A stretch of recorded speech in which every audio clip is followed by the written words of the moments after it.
Assalamualaikum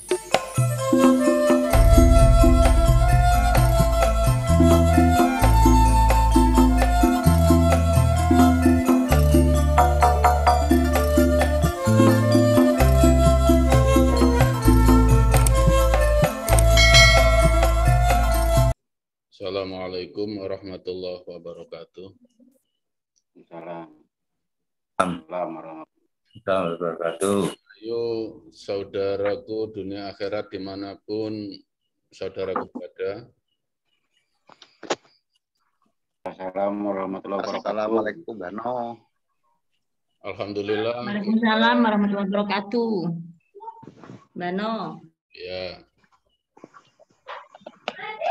Alhamdulillah kita pada malam hari ini oleh Allah dipertemukan ini biasa kita bisa berdialog secara langsung melalui Zoom yang mana kita bisa saling konsultasi, saling mengisi pada kekurangan kita masing-masing. Di sini tidak harus saya yang menjawab dan saya pun bisa bertanya ke saudara-saudara semua. Jadi kita kembalikan ke bimbingan Al-Quran. Qul a'yakum au 'alal huda.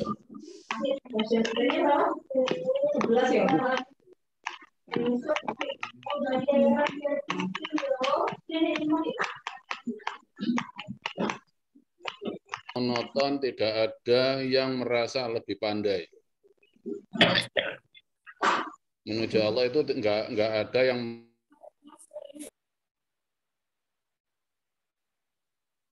arahan dan bisa menerima arahan.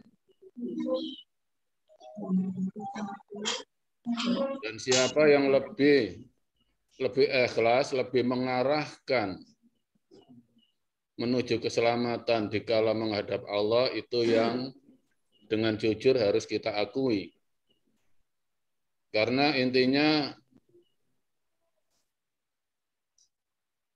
watawasau bil haq, watawasau bis sabr. Saling sambung menyambung untuk urusan yang hak, yaitu urusan untuk menuju Allah, dan urusan watawasau bis sabr.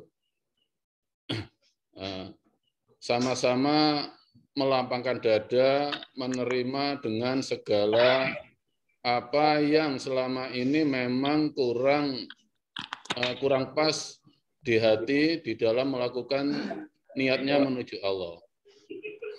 Jadi dalam konteks ini saya pun siap ditata. Saya siap ditata bila mana dalam uraian saya ada yang kurang atau nyimpang dari jalan untuk kita bersama-sama menuju Allah. Saudaraku semua yang saya cintai, tadi sudah disinggung oleh Mas Gusti. Temanya tadi menuju Allah itu sangat mudah. Orang Jawa itu sudah bertauhid sebelum tauhid dari luar sudah masuk. Saudaraku semua yang saya cintai, pernah saya singgung masalah tauhid Jawa. Sebelum tauhid dari luar itu masuk, orang Jawa sudah ada Sang Hyang Toyo. Sudah meyakini ada yang maha. Jadi adanya manusia ini ada yang menciptakan, ada yang maha menciptakan, ada yang maha melindungi, dan ada yang maha menghidupi. Sebelum tauhid dari luar masuk, agama-agama dari luar masuk itu sudah ada Sang Hyang Toyo. Setelah ada tamu-tamu dari luar, baru ada istilah-istilah, sebutan-sebutan, nama-nama yang disembah oleh orang-orang Jawa. Ada yang berasal dari Arab, ada yang berasal dari India, ada yang berasal dari Eropa, ada yang berasal ya mungkin dari Thailand mungkin. Disitulah mulai terpecah-pecah. Terpecah-pecah dengan sebutan pembawa ketuhanan masing-masing negara. Tapi kita orang Jawa tetap menempati ranking pertama dalam bertauhid. Siapa tokoh tauhid Jawa? Sunan Kalijogo. Kalau tauhidnya Sunan Kalijogo itu untuk urusan menyembah yang Maha Kuasa. Tapi kalau ajaran agama dari luar itu hanya untuk beragama. Bedanya itu. Kalau ajaran-ajaran agama dari luar Indonesia, terutama luar Pulau Jawa, itu hanya untuk beragama. Tapi kalau yang dibawa kembali ke Jawa, tokoh utama Jawa, urusan ketauhidan adalah Sunan Kalijogo. Itu untuk kemaslahatan, untuk keselamatan umat, selamat dunia dan akhirat. Mengapa saya bilang demikian? Kalau tauhid dari luar, itu menekankan pada prinsip-prinsip atau rukun-rukun yang wajib dilakukan. Kalau tidak dilakukan, akan celaka. Tapi kalau prinsip Sunan Kalijogo tidak begitu.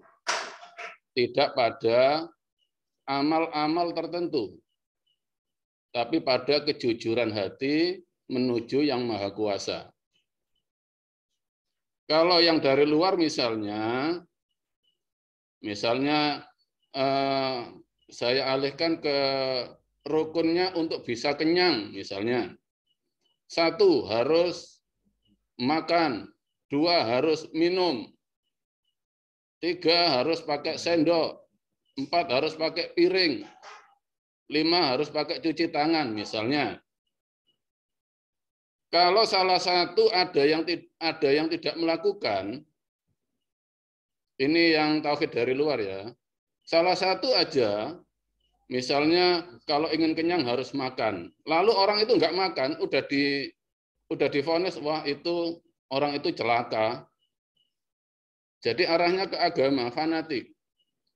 Kalau tidak sesuai dengan rukun agamanya, langsung divonis celaka, kafir, musyrik, nggak boleh dimakamkan. Jadi hanya satu kelompok. Kalau ajaran dari luar, tauhid dari luar itu hanya untuk kepentingan kelompok, bukan untuk kemaslahatan umat.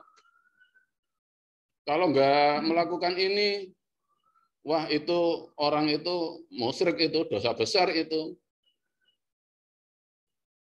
Kalau melakukan ritual yang tidak sesuai, diobrak-abrik, wah ini mendatangkan bencana ini. Nah, selalu mencela. Kalau itu yang dari luar, isinya mencela, dan mencela.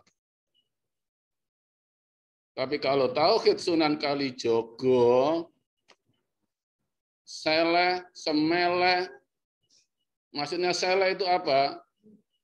Bagi saudara-saudaraku yang sudah dibuka hatinya, jadi sudah lewat Sang Hyang Toyonya, sudah dibimbing oleh Gusti Bika kemahaannya, ini loh, jalan selanjutnya adalah apa? Seleh. Saleh itu apa? Jujur pada niatnya. Jadi sesudah dibuka oleh Gus Tubi ada yang misalnya merasakan kok bingung, nggak bisa merasakan apa-apa ya. Kok tetap sama dari sebelum dibuka ya. Kenapa seperti itu? Karena nggak saleh, nggak kembali ke niatnya. Niatnya itu cari rasa apa menuju Allah. Niatnya cari rasa apa menuju Allah. Ya. Kalau cari rasa ya ke warung. Kalau menuju Allah ya ikuti apapun yang diberikan Allah. Setelah dibuka jangan dicari rasanya. Kembalikan ke niatnya.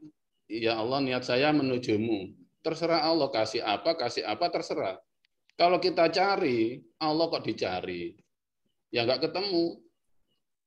Seakan-akan di situ kita merekayasa, mengatur Allah.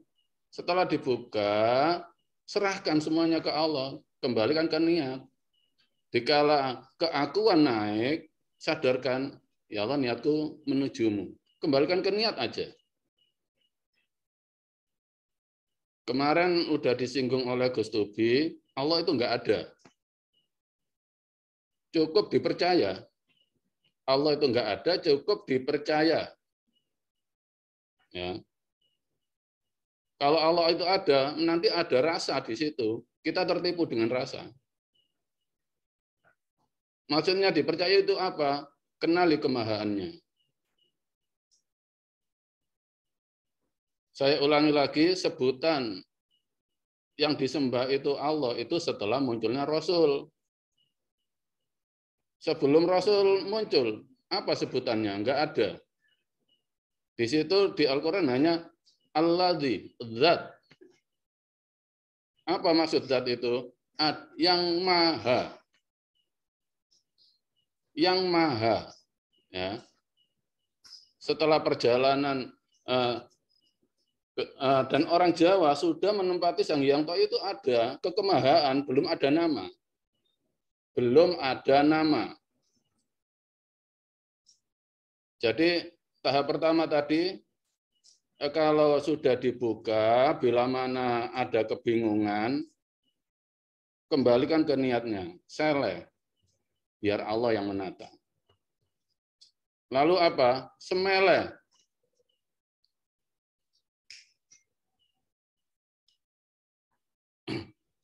Semeleh itu apa? Ikhlas dalam melakukan takdir. Ikhlas dalam melakukan takdir itu apa? Percayakan hidupmu ke Allah. Percayakan apapun yang terjadi saya yakin. Saya yakin kalau diselamatkan Allah karena niat saya ke Allah. Kalau dalam Al-Qur'annya wa ma khalaqtul jinna wal insa illa liya'budun. Kita diciptakan Allah tidak menciptakan jin dan manusia hanya untuk menyembah. Kalau menyembah ya udah semeleh. Kalau masih ada keakuan, aku kok ya nggak bisa ya, selamanya nggak akan bisa. Aku kok belum iman ya, selamanya nggak akan iman kalau tidak kita serahkan semuanya ke Allah. Dan ke dalamnya lagi ada istilah semedi. Kalau dalam bahasa Jawa, semeleh marang kang sagung dumadi. Maksudnya, kalau sudah dibuka hatinya, niat hidup hanya untuk menuju Allah. Niat hidup hanya untuk menuju Allah. Semeleh marang kang sagung dumadi. Maksudnya apa? Sagung itu hanya Allah yang Maha Agung. Dumadi dununge urip lan mati. Jadi kita serahkan hidup dan mati kita biar Allah yang menata. Seperti yang saya utarakan, setelah dibuka, setiap kita dikasih oleh Allah kesempatan hidup dikala bangun tidur, kalau enggak lupa serahkan hidup saudara ke Allah. Ya Allah, niat hidupku untuk menjalani takdirmu.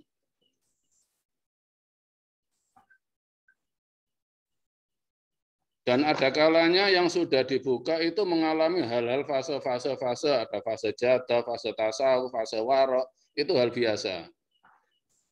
Itu pun dibawa ke seleh dan semeleh dan semedi tadi.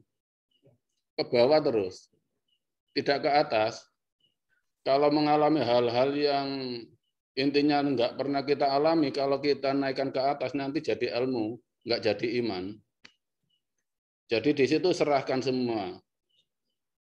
Segala rasa dari Allah. Jadi di situ ikhlas. Nggak perlu kita pikirkan terjadi apa, mimpi apa, ketemu siapa. Itu semua prosesnya Allah. Saya sudah pernah mengatakan bahwa jamaah di sini setelah dibuka hati, saya atau Gus Tubi hanya mengarahkan bila mana ada yang belok dari jalan. Jalan utama yang membimbing adalah Allah sendiri.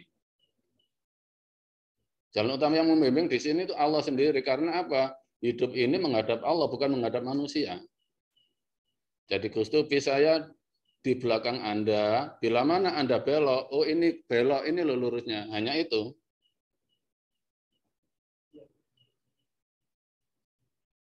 Kalau sudah semedi,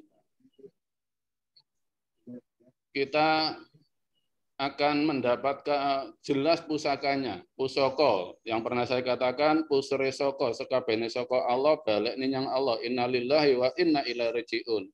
Jadi sudah menempati kesadaran semua dari Allah, kita kembalikan ke Allah. Pusakanya berbentuk apa? Jimat tumus kalimusodo. Kalau istilah Sunan Kalijogo, jimat tumus kalimusodo.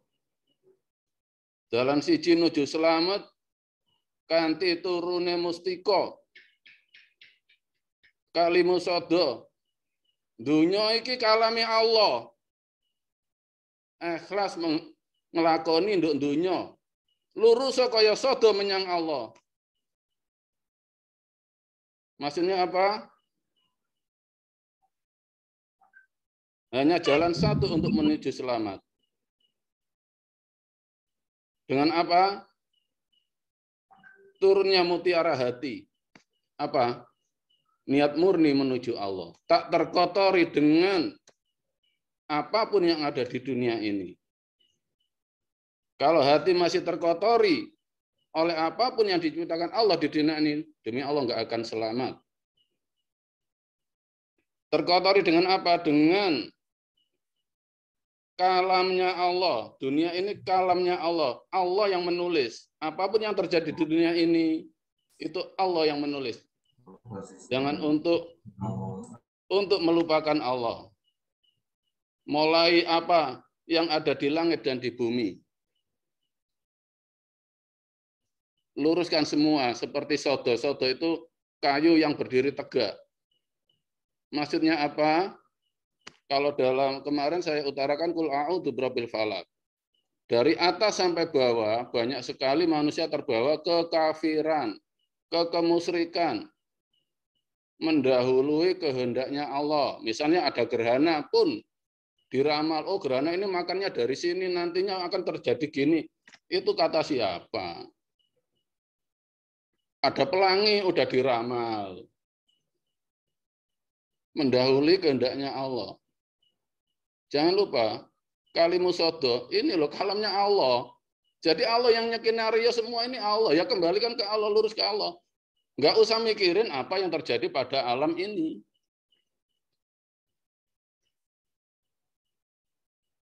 Ada bencana gini, udah diramal nggak karuan. Bahkan tidur mimpi, nginjak kodok aja, dipasangi uang. Nomor 24 keluar karena saya nginjak kodok. Loh, rezekinya kok disandarkan pada mimpi itu loh. Mana? Lurusnya ke Allah itu mana? Semua apa yang ada di bumi ini kalamnya Allah. Allah yang menulis. Jadi apa? Murnikan hati. Seperti yang sudah saya terangkan kemarin, Subhanalladzi asra bi abdihi Allah yang memperjalankan hambanya. Perjalankan pada apa? Pada menuju Allahnya. Kalau dalam Al-Quran itu menceritakan asbabun nuzulnya ke Isra-nya Rasulullah, dan untuk kita itu perjalanan Allah memperjalankan manusia.